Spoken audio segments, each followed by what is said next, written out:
LBS रोडवरील 2 ते 3 दुकानांना भीषण आग लागलेली आहे। या घडीची महत्त्वाची बातमी, अग्निशमन दलाच्या 5 गाड्या घटनास्थळी पोहोचलेल्या आहेत। आगीवर नियंत्रण मिळवण्याकरता शर्थीचे प्रयत्न केले जात आहेत। कुर्ला एलबीएस मार्ग या ठिकाणी 2 ते 3 दुकानांना आग लागल्याची घटना घडलेली आहे। ही दृश्य आपण या क्षणी पाहतोय। धुराचे लोट दूरवर पसरतायत। आग नेमकी कशी लागली अद्यापही अस्पष्ट आहे। अग्निशमन दलाच्या 5 गाड्या घटनास्थळी दाखल झालेल्या आहेत। आगीवर नियंत्रण मिळवण्याकरता आता प्रयत्न सध्या सुरू असल्याची माहिती आहे। हा सगळा परिसर जर आपण पाहिला तर हा परिसर स्लम एरिया पाहायला मिळतोय। मोठ्या प्रमाणावर या ठिकाणी झोपडपट्ट्या आहेत आणि या सगळ्या परिसरात काहीसा रहिवासी असा हा परिसर आणि या ठिकाणी दुकानांना आग लागल्याची घटना घडलेली आहे। आगीचं कारण अद्यापही अस्पष्ट आहे। घटनास्थळी अग्निशमन दलाच्या गाड्या दाखल झालेल्या आहेत आणि आग विझवण्याकरता शर्थीचे प्रयत्न केले जात आहेत। रहदारीचा हा सगळा मार्ग आहे, कुर्ला एलबीएस मार्ग, आणि या ठिकाणी 2 ते 3 दुकानांना आग लागल्याची घटना घडलेली आहे।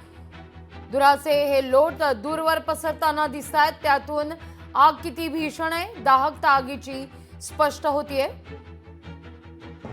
अग्निशमन दलाच्या 5 गाड्या आता घटनास्थळी दाखल झालेल्या आहेत आणि आगीवर नियंत्रण मिळवण्याकरता शर्थीचे प्रयत्न केले जात आहेत।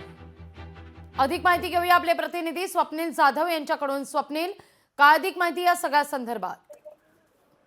कुर्ल्यामध्ये 2 ते 4 दुकानांना आग लागल्याची घटना समोर आलेली आहे आणि या जागी अग्निशमन दलाच्या गाड्या सुद्धा दाखल झालेल्या आहेत आणि जी आगीवरती नियंत्रण मिळवण्याचे प्रयत्न, हे शर्थीचे प्रयत्न खरं तर अग्निशमन जवान आहेत त्यांचे सुरू आहेत। मात्र एकूणच या आगीमध्ये कोणती जीवितहानी झाली नसल्याचं समोर आलंय, मात्र मोठ्या प्रमाणात वित्तहानी झाल्याची सुद्धा माहिती समोर येते। आगीवर नियंत्रण मिळवण्यात येत आहे, त्यामुळे जास्तीत जास्त ही आग भडकू नये या दृष्टीने सर्व प्रयत्न सुरू आहेत। लागवी आगीचं कारण नेमकं काय आहे स्वप्नील? कशामुळे आग लागलेली आहे, काही अंदाज?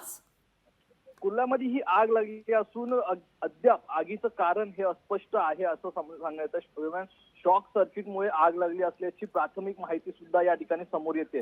मात्र एकूणच या ठिकाणी आग विझवल्यानंतर पंचनामा केल्यावरतीच आगीचं ठोस कारण जे आहे ते समोर यायला लागली। कुर्ला एलबीएस मार्ग हा रहदारीचा हा सगळा परिसर आहे। वाहतूक काहीशी मंदावली आहे का? बघ्यांची मोठ्या प्रमाणावर गर्दी सुद्धा दिसतेय। काय अधिक माहिती या सगळ्या संदर्भात?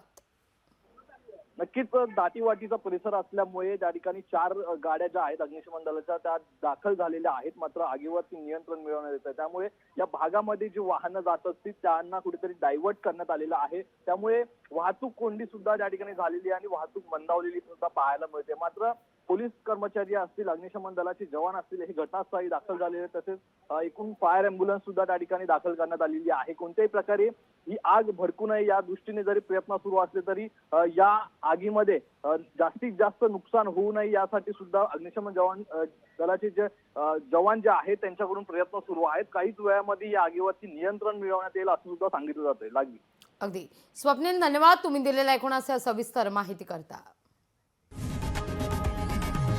लोकशाही मराठी ऐका, पहा, जागरूक रहा।